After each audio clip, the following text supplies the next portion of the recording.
The people now called Negroes are the most and the least understood of the world's people.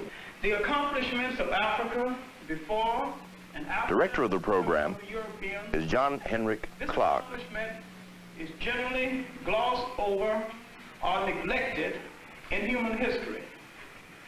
A lot of this, the misconception of Africa and the distortion of African history is involved in a word that is relatively new, the word Negro. A kind of nickname that grew out of European laziness, the inability or the lack of a desire to give Africans their proper identity. In the period when the Europeans had to justify the exploitation of Africa and the demeaning of a whole people, they systematically started the effort to read the African out of human history. My name is Eula Mizzi, and I'm addressing my question to Mr. Clarke. I want to know what happened to the so-called Negro culture in America. The most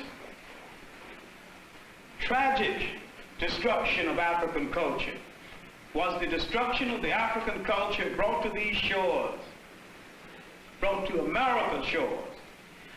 Now, the first thing they did was to forbid the drum, forbid all African ceremonies, forbid African ornaments, literally to destroy a people in such a manner that they had to be remade in an American image. This was not exactly true in the West Indies. It was slavery, make no mistake about it.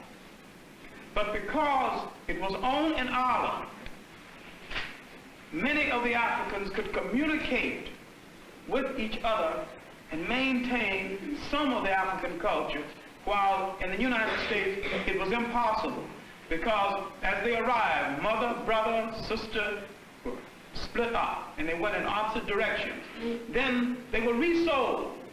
They might have been resold within a matter of days after they were sold the last time. So it was difficult for relatives to keep track of each other.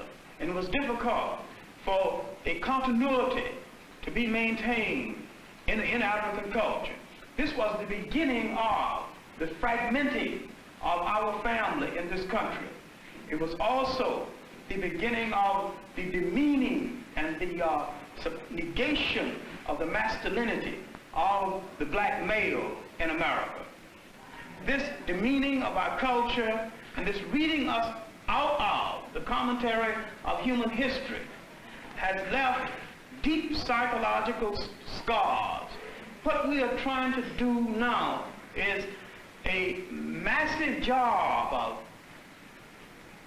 rebuilding the inside, the spirits, the hopes, the history, the culture of a people.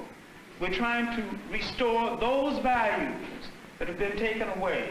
And we're trying to get across to black youth that they have a part to play in the making of a new world.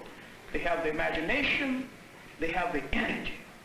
You must first restore that part of yourself that has been negated by oppression. It is as essential to you as bread and water. It is part of the food that must feed your spirit in the world of tomorrow. And it is part of what you will have to transfer to your children.